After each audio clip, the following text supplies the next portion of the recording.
In part two of Adaptation with Rachel Yoder, Rachel discusses how nature documentaries and performance art informed her script for Night Bitch, and the most surreal moment of her life, visiting set. I do think you have to be sort of delusional to make it as a writer. You have to be in touch with the dream.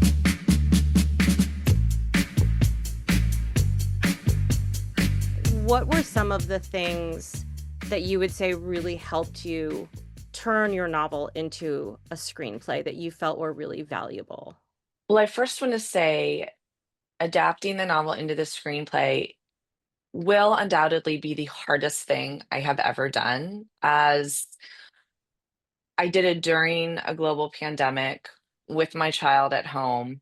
I had literally just finished edits on the novel when I then stepped in to adapting it. The adaptation was done before the novel was published.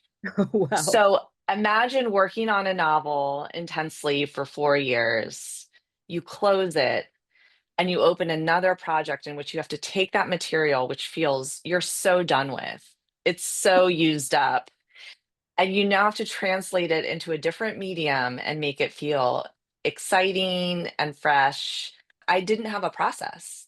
I didn't even know how to think about adapting something. I knew how to write an original idea and develop that. But how do I take something I've already been thinking about and images I've already been working with and repurpose them for a script? So I really found myself feeling like such a beginner and just like, okay, square one, what do I do? Um, and I did the thing beginners do. I just like read what other people do when they adapt, right? And like listen to Philip Nagy talk about adapting Carol and just like going through, okay, well, maybe something like this, maybe what they do will help me. And then I realized, okay, so I have these sort of ideas for just like at the desk process. But then I also didn't have a dream world. Like I had dreamed this world of Night Bitch, but I needed like an imagistic dream world for the film that felt new, vibrant. And I thought, okay, well, if Night Bitch is the main character, what are the images that animate her work or that animate her life? And so I took a real deep dive into like feminist performance art and dance.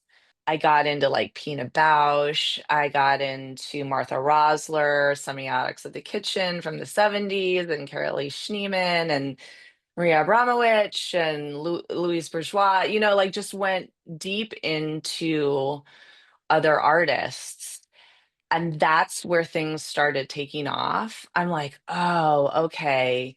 The film can be actually drawing from feminist art and it can be referencing this performance art, and I can bring performance art into this script. And so then I needed a sort of concept or hook to hold it all. Like, what am I going to tell Annapurna when I have the call and they're like, "What are you doing? So what's your angle? What's your pitch?" You know? And so I came up with this form or this concept to hold it all, which is, what if you made a documentary, like a wildlife documentary about humans?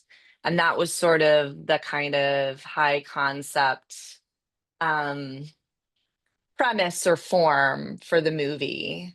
And it had a narrator, kind of like a Planet Earth narrator, that turned out to be Wanda White at the end, who is the sort of Night Bitch's mythical godmother in the book. And I just clawed my way through a draft of it and through many, many failed attempts, and taking these kind of very high concepts and shoving them into my beats and the form, and trying to hit both of those. So it was really, really hard, and it has now given me the confidence where I'm like, nothing is going to be that hard.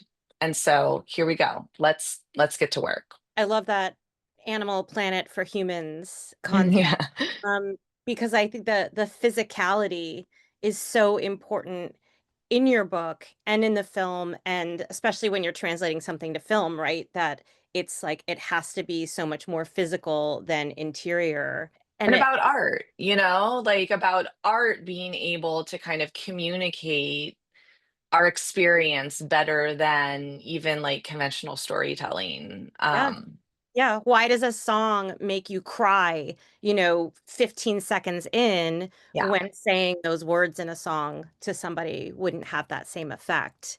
Um, or even it made me think of the physical. My last book was about sports, about skateboarding, and Yeah. and I had never ever in my life thought I would write anything about that, or be anything about sports, and knew nothing about sports. So I did a ton of research about sports and read a ton of sports books and studied how you write about sports in a way that conveys the action, um, like that you can see it, that is beautiful, that you can hear it, that you can smell it.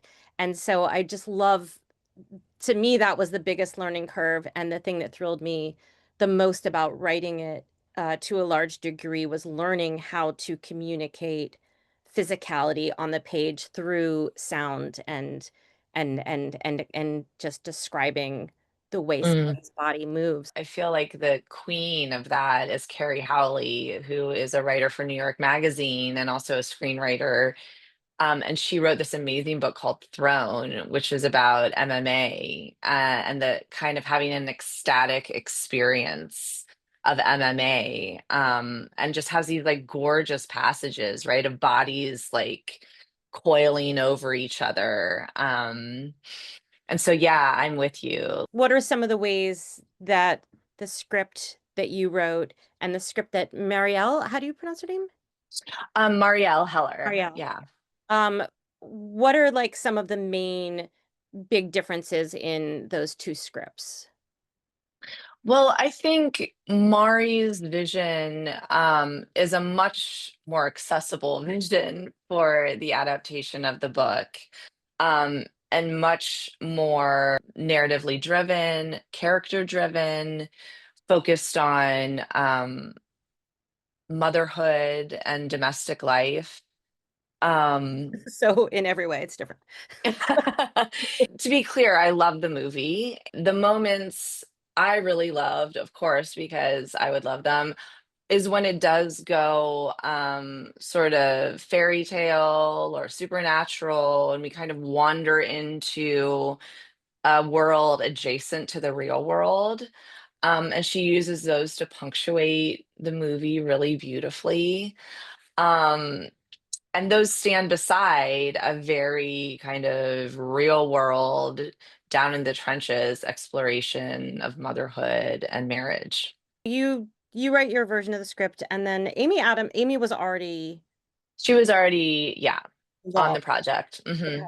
Hmm. And then Marielle came on, and how involved were you in the process after that? Like, was she showing you drafts? Were you kept informed of further casting, or how much were you involved in the rest of the adaptation process? Yeah, I mean, Mari was very open and very generous and did show me the script pretty early on, and asked for, any feedback I would have, any comments. And I also made a decision. I don't know if it was really a decision or just sheer exhaustion, but, after I had written the script and then Mari came on, in some ways it was a relief. Because I had to promote the book. I had things to do, and had also worked the material to death. And so she came on, she said, I had a vision. I have this beautiful script, which I read, and I was like, beautiful, immaculate, no notes. Like, and I just made the decision, like, this is her project. And I am so grateful that someone of her caliber and her talents is interested and inspired by this thing I wrote and now is going to go and make her own art. And so it felt like a real natural and pretty easy handoff. It became her project. And that felt right, just as the book now doesn't really feel like it's entirely mine. It feels like it's the reader's. And it's become something like a lot further away from me than it used to be.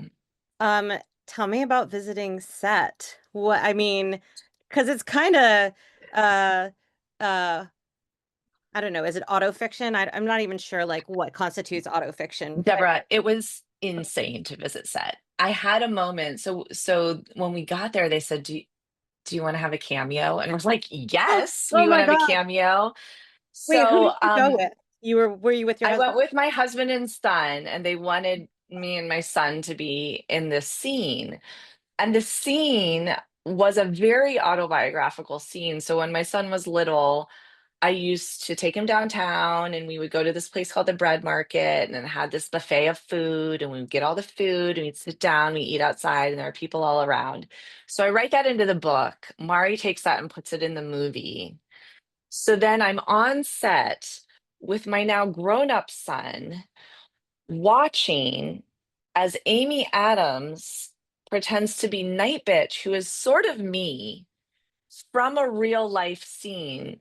She pretends to be ravenously eating her food, and then I have to react to her in a film. And it was the most surreal moment of my life, which I still can't quite wrap my head around. But just to be like, how has this come to, like, what have I started? Like, like what have I set loose in the universe? There is something very, um, very strange going on. So yeah, I mean, it was exciting, exhilarating, eye-opening, and way more emotional than I thought it would be, right? To see this thing that's come out of your own life then be actually animated by other people and to watch it happening in front of you and then become part of that animation.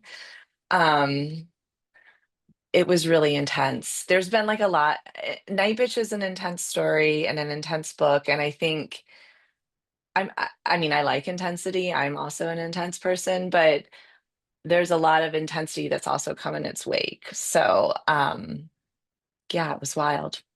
It gives me chills just hearing you talk about that. That sounds so cheesy, but it's true. Like that, like, that to the degree that I can understand that overwhelming feeling of having created something that then, like you said, is not even yours anymore to a degree, right? Everybody else is either portraying somebody in it or commenting on it or reading passages from it. And so, it's so weird, for lack of a better word. It is weird. And then also to have other people so intensely identify with the story and to sort of, have people's darkness like brought to me time and again, which I'm very honored, but it's also it can be really overwhelming, like I'm so glad you feel seen and I see you're having an intense experience and I get it and oh my gosh. Yeah, I mean, to that point, um, I was put in touch with you by my bandmate, Jamie Jackson, who Yes. had that reaction to your book and had reached out to you, and I didn't realize that till afterwards because I had read your book and loved it, but I didn't have that, like I said, I don't have a child, so I didn't have like those kind of experiences, but I remember her just saying that she just had to tell you, she just had to DM you and like and tell you. And so I didn't even think about that, about how she's not the only one, and that's such a I don't know if the word is a burden, but that's a lot to, that's a lot of psychic energy to take in. It's a lot of, I've never considered it a burden, but I have had to figure out, what to do with that sort of psychic energy coming at me a lot. What I do with it, because sometimes I'm like, I don't know what to do with it. So, where were you when you saw the completed film for the first time, and who were you with? I was in my basement with my husband, um, and we watched it together, and it's the only experience I've probably had of watching a film and after it's done, having absolutely no idea how I feel about it. You know, like I'm like, I don't even know how to respond to this. And just like sitting inside that for a very long time. The movie was supposed to come out a year, it was set to come out a year before it did, and then got delayed because of the writer's strike, Oh, right. and the actor's strike. Just another barricade. And yeah, and so Mari did another cut in that year, which I was like, oh my gosh, this is the cut. Like there were some, like the whole beginning changed. And it's interesting to think that it would have been a different movie, a different cut if we hadn't had that delay. It's cool to see, yeah, like if you have more time, you just like keep improving it, keep changing it. I mean, it can go the other way, right? You can overwork. That's true. That's true. You could make it worse. that. Yeah, that I think is more common than the other. So given this whole experience, from book to writing the script to then having the film adapted, the world seeing it, would you be excited to do that again with your next book? And are you writing a next book? Two-part question. Okay. Answer to the second part. Yes, I'm writing a next book. Very, very early stages. I guess I have not even thought if I would want to adapt it. I mean, I think it does. I think it does lend itself to the screen. I think it would be fun probably to adapt it, but once we get to the end of the novel, we'll see. I mean, it's so early on. I have, since Night Bitch, adapted a short story I didn't write and found it to be a great process. Taking someone else's ideas and morphing them into a script, I think is really fun. And I'm also working on an original script. So yeah, I mean, I'm up. I'm up for whatever now. I feel like I'm on the brink of 47. I'm ready to go. I'm ready to get busy. I'm ready to work. So yeah, it's Night Bitch really changed my life in every conceivable way. And for that, I'm really grateful. Wow, it kind of sounds like you manifested, because maybe this is a bit of a spoiler alert, but the end of the book, there's just this incredible conceptual art piece that she creates that blends her life and her art. And it just sounds like you manifested that, like you cracked open this whole script writing and now original scripts or adaptations, or sounds like, essays, novels, it's kind of boundless for you. I mean, I feel like Night Bitch is really coming through for me. Wow, may we all have a night bitch in a Yes, indeed. Well, thank you so much for coming on and talking. It's inspiring and enlightening in light of the lack of transparency in all of these industries, to just hear other people's stories and to understand, like, it doesn't all just happen by magic. It doesn't. And I think everyone can notch up at least one notch in terms of your own confidence because no one knows what they're doing. And we're all just making it up as we go along. And you should always ask for what you want.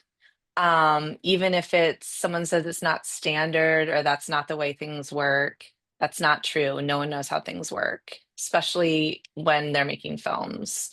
So just be really straightforward with what you want, notch up the confidence, and go for it. Rachel, I'm going to put you on speed dial for any time I have. Okay, all right. I have any doubts or fears. Thank you so much. This was amazing. Thanks. It was a pleasure. Thanks for listening to Adaptation. Come back next week when we talk to producer Stephen Neiman about adapting Johnny Rotten's story, Elephant Man, and Fear and Loathing in Las Vegas.